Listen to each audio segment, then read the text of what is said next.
All right. I'm Dr. Glenn, and welcome to our Lunch with Dr. Glenn Facebook Live on Tuesdays at 12:30. And, over the last several weeks, we've been talking about the gut-brain connection. And so I thought today we'd do part 4 of the gut-brain connection, and we would talk about the causes and solutions for chronic bloating and gas. And so if you've been following the international news recently, you know that at the climate conference last week in Glasgow, a prominent world leader did his best to negate all the climate initiatives by making a significant contribution to the Earth's methane levels. The Duchess of Cornwall has been very vocal in discussing his flatulations in the media.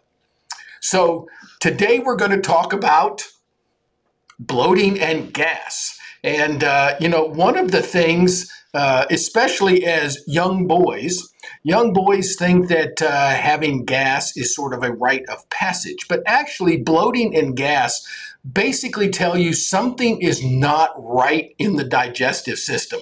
So let me rephrase that, and that is having a lot of gas is not normal. We have a little saying here in the office that we bring up a lot of times, and that's there are a lot of things that are very common, and just because something is common does not make it normal.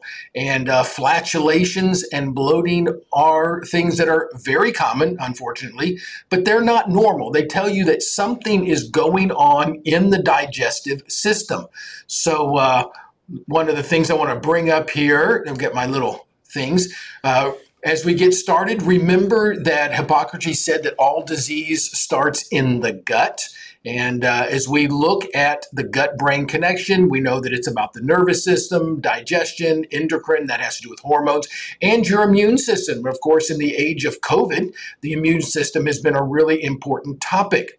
And as we got my little chart here, dysbiosis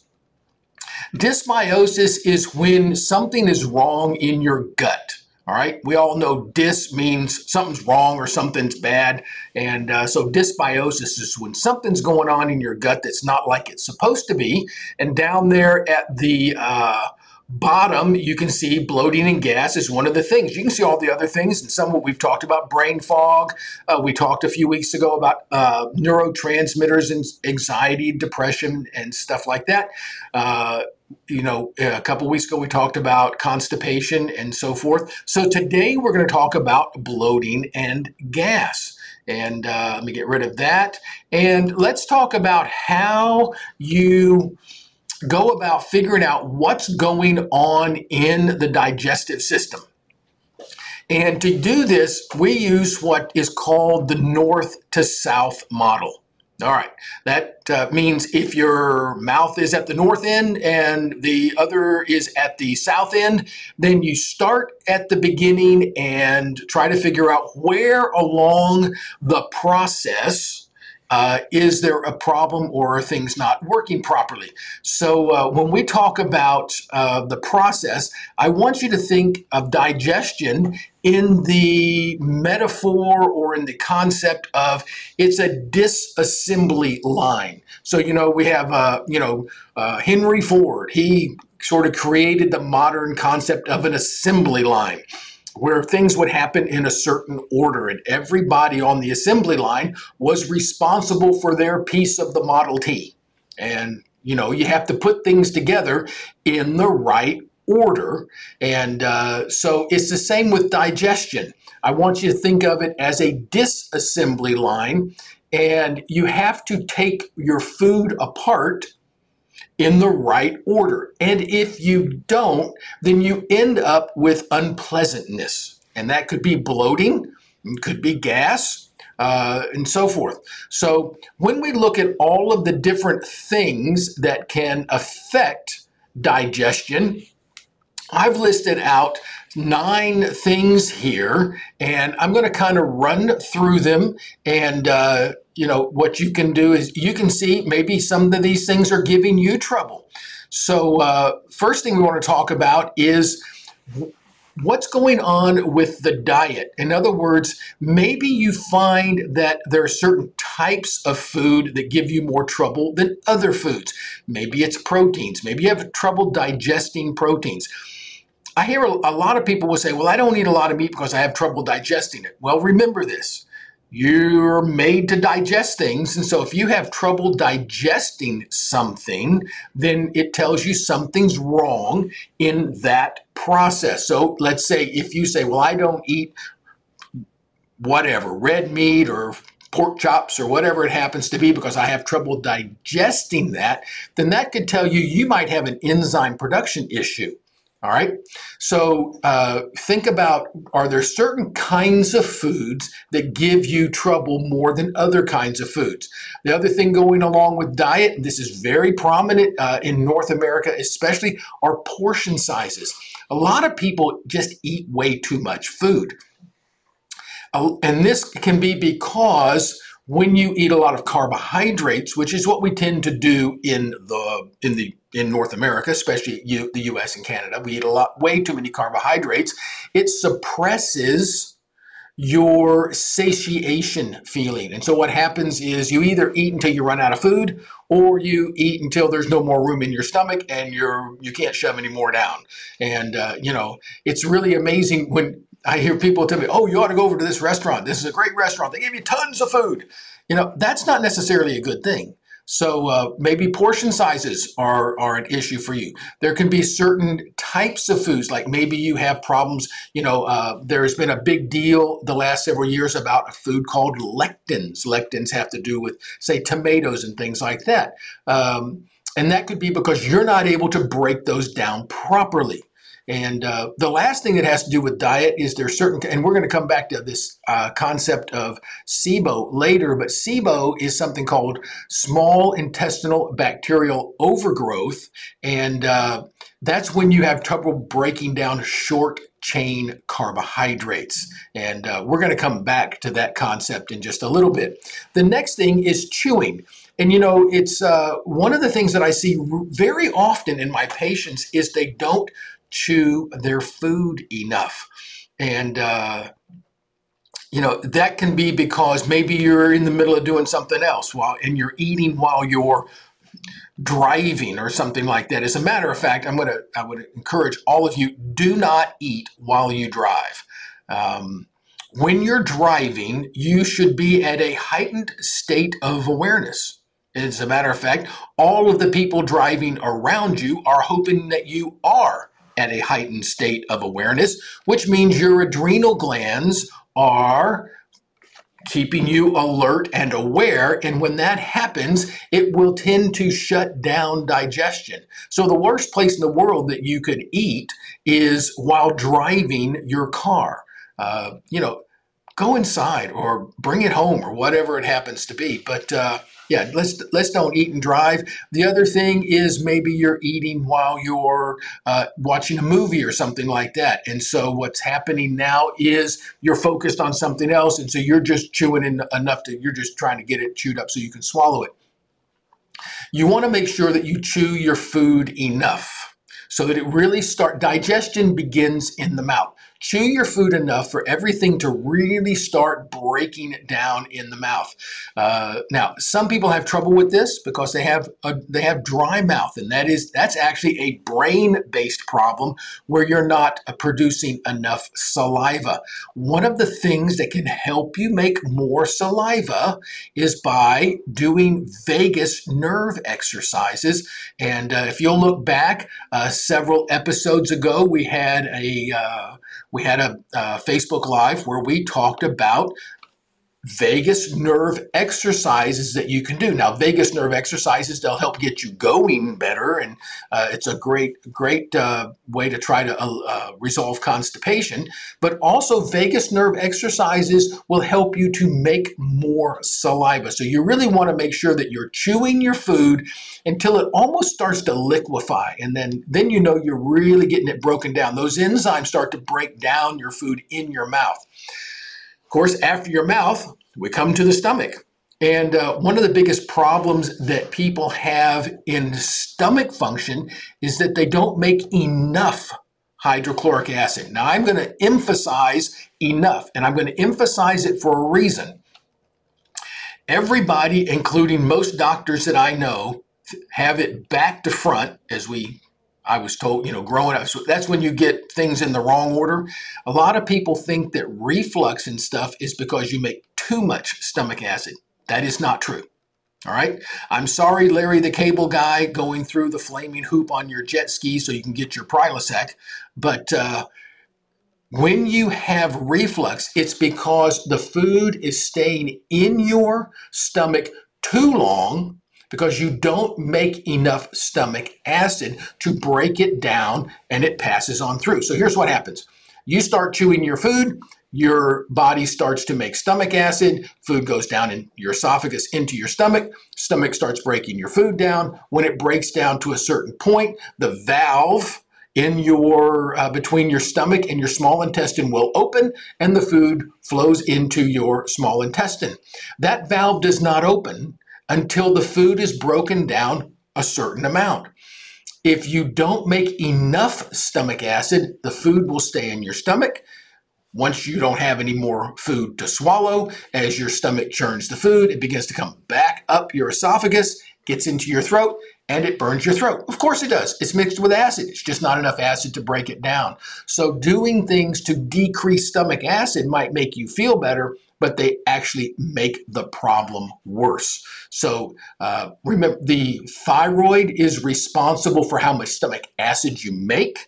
When your adrenal glands are ramped up because you're stressed or driving or whatever is going on in your life, when your adrenal glands ramp up, they shut off your thyroid, they decrease the amount of hydrochloric acid you make, and digestion goes south and you get reflux. So that's the solution for reflux is not buffering your stomach. It's getting your thyroid working properly so that you make enough stomach acid. One of the things that you can do if you have a problem with this is there are HCl, hydrochloric acid supplements. You can also try a little apple cider vinegar. The other thing that can happen in the stomach is you can get an overgrowth of a certain kind of bacteria called H. pylori. And it's a very common bacteria, but when it becomes overgrown, it can be a really, really big problem. So H. pylori is something that you need to get rid of if that's going on there. The next thing is, let's talk about your pancreatic enzymes. So you chew your food up, goes down in your stomach, gets broken down, goes into your small intestine, and now you start to release more enzymes that are made from your pancreas to continue breaking the food down. Now, a lot of people have trouble making pancreatic enzymes. Now, you can take pancreatic enzymes with your food if you need to. Couple of the things that you'll notice if you're having enzyme production problems is you will bloat, especially after eating starches. Starches, things like potatoes and things like that. And another thing that you might notice is if you have mucus in your stool, then that's often a good indicator that you may be having some trouble making enzymes in your pancreas. The next thing down the disassembly conveyor belt is your gallbladder. And gallbladder is about the third most common cause of bloating, and it is often overlooked. As a matter of fact, most people don't even talk about the gallbladder until they got the gallstones, and that can become like a 911 type of pain. That can be a very unpleasant experience. But the gallbladder should be constantly secreting bile and stuff as it helps the liver detoxify. And one of the ways that you can know if you're having trouble with the gallbladder's contribution to digestion is you'll have problems eating fats. And you might experience the bloating. In that case, it can happen more like a few hours after you've eaten, maybe 2 to 3 hours after you've eaten. If you're having trouble breaking down carbohydrates and so forth because of enzymes, that's when you'll bloat like right away. You'll bloat while you're still sitting at the table. If the gallbladder is involved, it happens more a little while later, like a couple of hours later.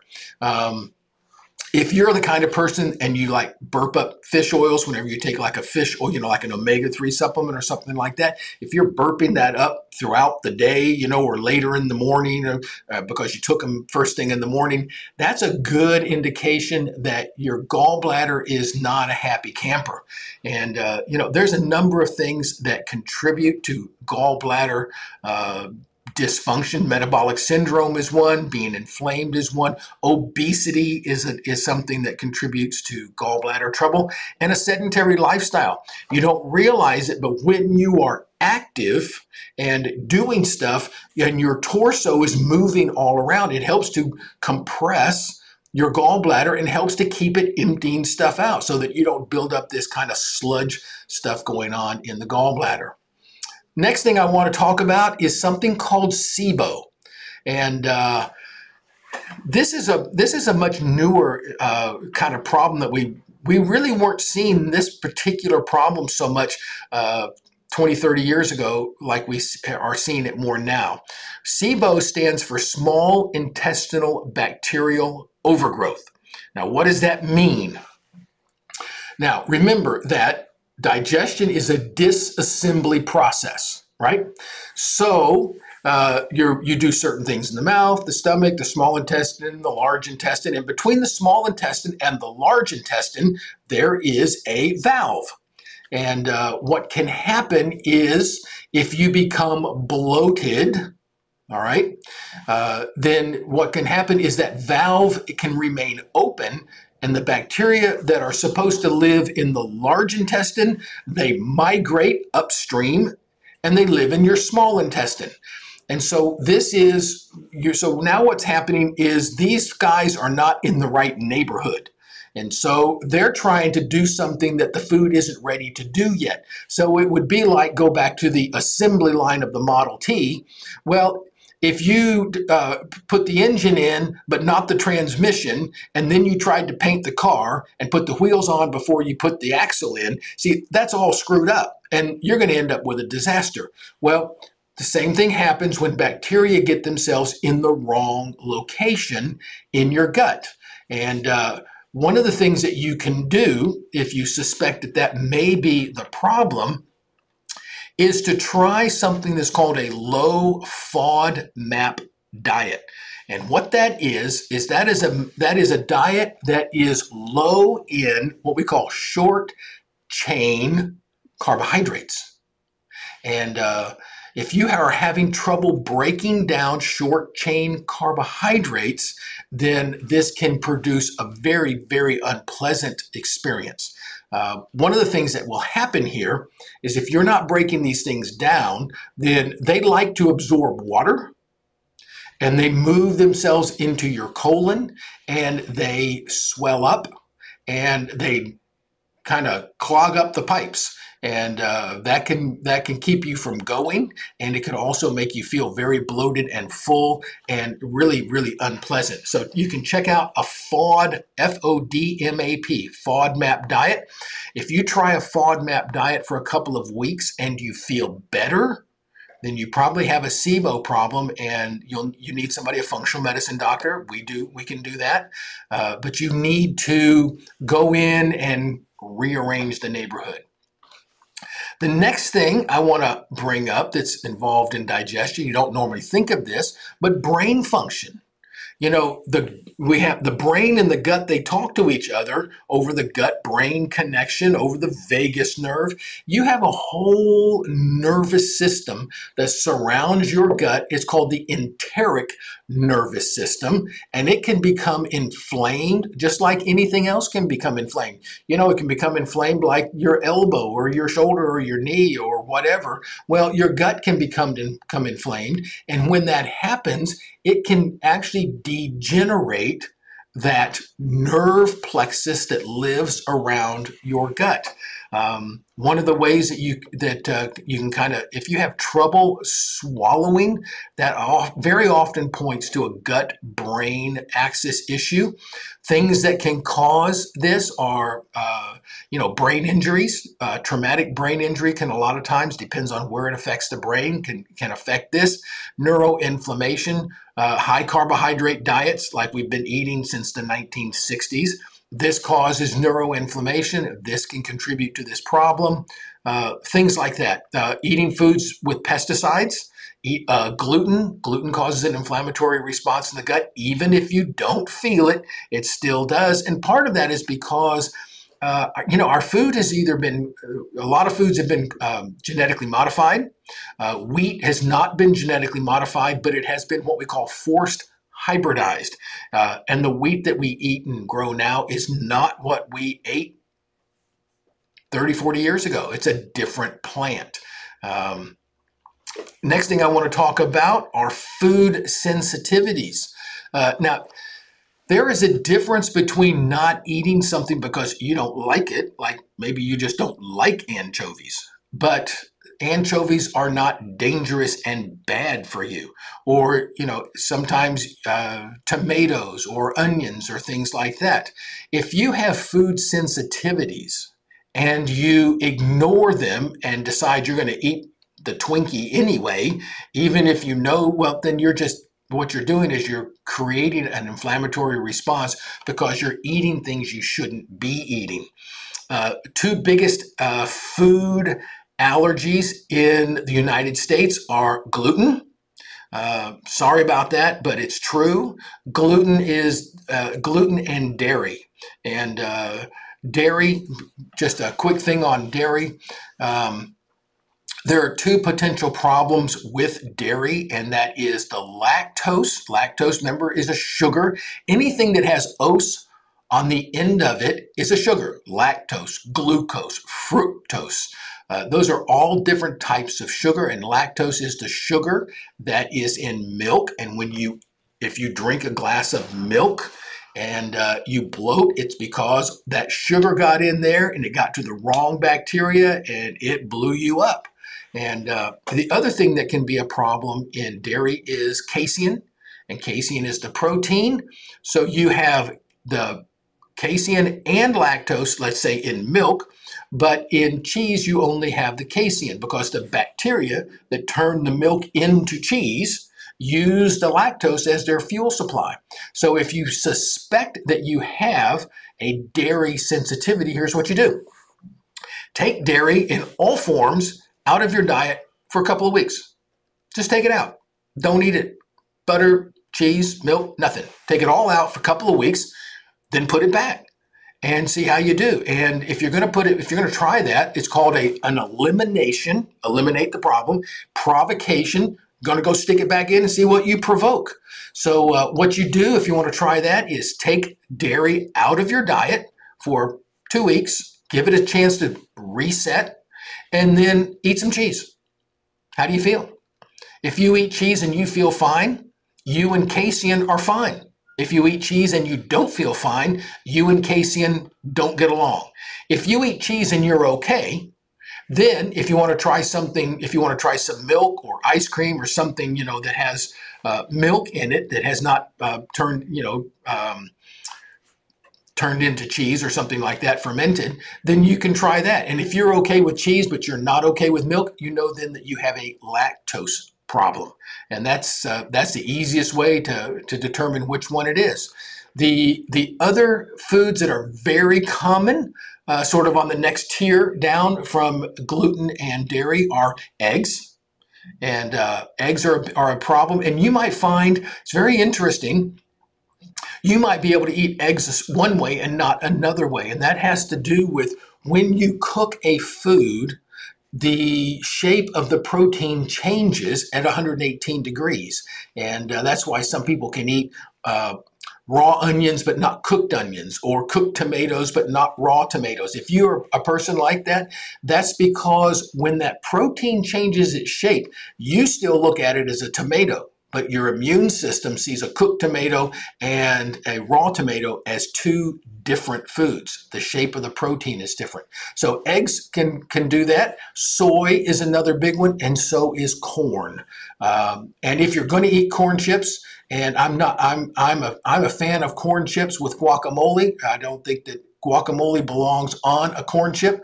At least make sure you're getting the non-GMO corn chips. You can get them at the grocery store, because you don't want to be having guacamole with your corn chips and throw in a side of pesticides to go along with it. So make sure you get the organic corn chips. The last one that I want to bring up here is what we call the gut microbiome. The microbiome is the bacterial colony, community that lives in your gut. And when I was in school in the early 80s, we never even talked about this. And yet, do you know that your microbiome weighs like 3 to 4 pounds? The bacteria colony that lives in your gut weighs as much as a brain does. It's absolutely amazing. And when you do an endoscopy, an endoscope, or you do a upper or lower GI, and the GI doc goes in there and has a look around, you can't see the bacteria. And that is the single most important thing going on in your gut, is the bacteria. So somebody says, well, I had a scope and I was fine. No, we don't know jack about that, because your bacteria colony could be all messed up and you can't see bacteria with a camera. So one of the ways to know if you have a healthy microbiome is, do you need to take probiotics continuously? People ask me this all the time. Should I be taking probiotics? Well, if you need them, and if you don't need them, you shouldn't be taking them. And here's the question. If you take probiotics all the time and you stop taking them and you don't feel good, something else is going on. It's one of those other 8 things that are above the gut microbiome here on the list. So that's kind of a rule of thumb. Now, if you take an antibiotic, you should take a probiotic daily during the course of the antibiotics and for a couple of weeks afterwards, and repopulate that microbiome. But if you're a person that needs to take a probiotic in order to go to the bathroom properly or something like that, something else is broken in the digestive process, and you've got to find that, because all you're doing is putting a Band-Aid on the problem. And so having a bad microbiome, a dysbiosis, that's what we would call that, that is a huge contributor to gas and bloating. So I hope this has been a big help for you. And remember that here at the Carroll Institute, if you would like to work with us, all you need to do is you see the phone number right there. You can give us a call, and you can set up a time to talk to one of our coaches about whatever's going on with you, and they'll be happy to help you out. We love taking and helping people with this problem, helping people sort this stuff out. So thanks for joining me today on our Facebook Live, and we'll see you next week. Bye.